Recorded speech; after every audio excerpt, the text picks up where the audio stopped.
Hello, আসসালামু আলাইকুম। কেমন আছেন সবাই? আজকের ভোকাবুলারি টপিকটা খুব মজার। সেটা হচ্ছে আমাদের লাইফস্টাইল, মডার্ন লাইফস্টাইল নিয়ে এবং হেলথ রিলেটেড।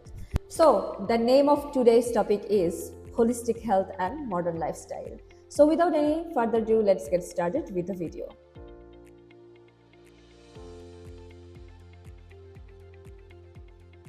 সুস্বাস্থ্য কেবল রোগের অনুপস্থিতি না, বরং এটা একটা শারীরিক, মানসিক এবং সামাজিক ওয়েলবিং অর্থাৎ সুস্থতার একটা কম্প্রিহেন্সিভ স্টেট অর্থাৎ পূর্ণাঙ্গ অবস্থা।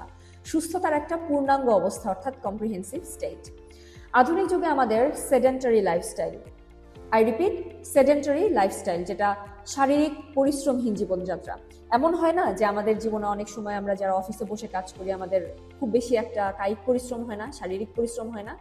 আমরা কিন্তু এক ধরনের সেডেন্টারি লাইফস্টাইল লিড করছি। তো আমাদের লাইনটা কি ছিল? আধুনিক যুগে আমাদের সেডেন্টারি লাইফস্টাইল অর্থাৎ শারীরিক পরিশ্রমহীন জীবনযাত্রা এবং প্রসেসড ফুড, যেটাকে আমরা বাংলায় বলি হচ্ছে প্রক্রিয়াজাত খাবার, এর প্রতি আসক্তি এর প্রতি আসক্তি শরীরের উপর একটা ডেট্রিমেন্টাল ইফেক্টস ফেলছে। ডেট্রিমেন্টাল খুবই হাই ব্যান্ড স্কোর ওয়ার্ড এবং এটা হার্মফুলের পরিবর্তে ব্যবহার করা হয়। দীর্ঘমেয়াদী সুস্থতার জন্য ব্যালেন্সড ডায়েট, এটা আমরা প্রায় সবাই ব্যবহার করি, অর্থাৎ সুষম খাবার এবং নিয়মিত ফিজিক্যাল অ্যাক্টিভিটি, শারীরিক কসরত।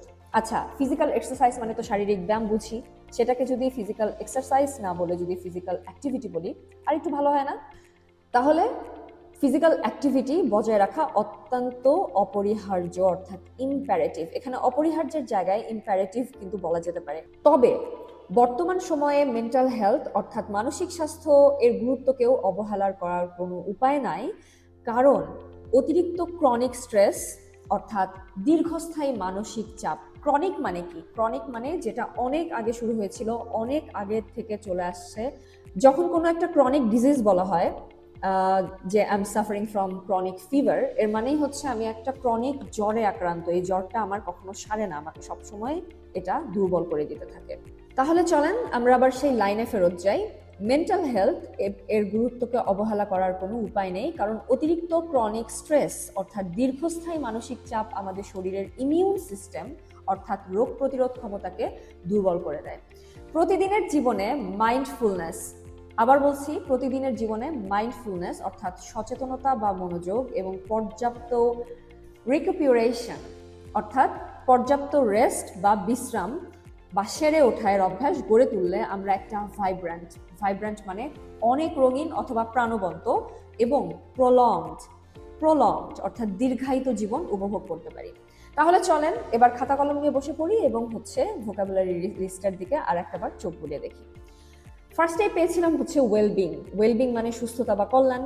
এরপর হচ্ছে কম্প্রিহেন্সিভ স্টেট, যেটা পূর্ণাঙ্গ অবস্থা। সেডেন্টারি লাইফস্টাইল, যেটা অলস বা পরিশ্রমহীন জীবনযাত্রা, মানে অলস সে মোট কথা, তার জীবনে কোনো পরিশ্রম নাই। প্রসেসড ফুড, প্রক্রিয়াজাত খাবার। ডেট্রিমেন্টাল ইফেক্টস, ক্ষতিকর প্রভাব। ব্যালেন্সড ডায়েট, সুষম খাদ্য। ফিজিক্যাল অ্যাক্টিভিটি, শারীরিক কর্মকাণ্ড। ইম্প্যারেটিভ, যেটা অত্যন্ত জরুরি। ক্রনিক স্ট্রেস, যেটা হচ্ছে দীর্ঘস্থায়ী মানসিক চাপ বা ক্রনিক মেন্টাল প্রেশার, আপনি যে কোনো একটা ব্যবহার করতে পারেন। ইমিউন সিস্টেম, যেটা হচ্ছে আমাদের রোগ প্রতিরোধ ক্ষমতা। মাইন্ডফুলনেস, যেটা পূর্ণ সচেতনতা। আর রিকুপিউরেশন, যেটা হচ্ছে শারীরিক বা মানসিক শক্তি পুনরুদ্ধার করাকে বোঝায়, মানে আপনি এই কাজটার মাধ্যমে আপনার শারীরিক বা মানসিক শক্তিটাকে আপনি আবার নতুন করে উদ্ধার করবেন। ভাইব্র্যান্ট, যেটা হচ্ছে প্রাণবন্ত। আর প্রলংড, সেটা হচ্ছে দীর্ঘায়িত।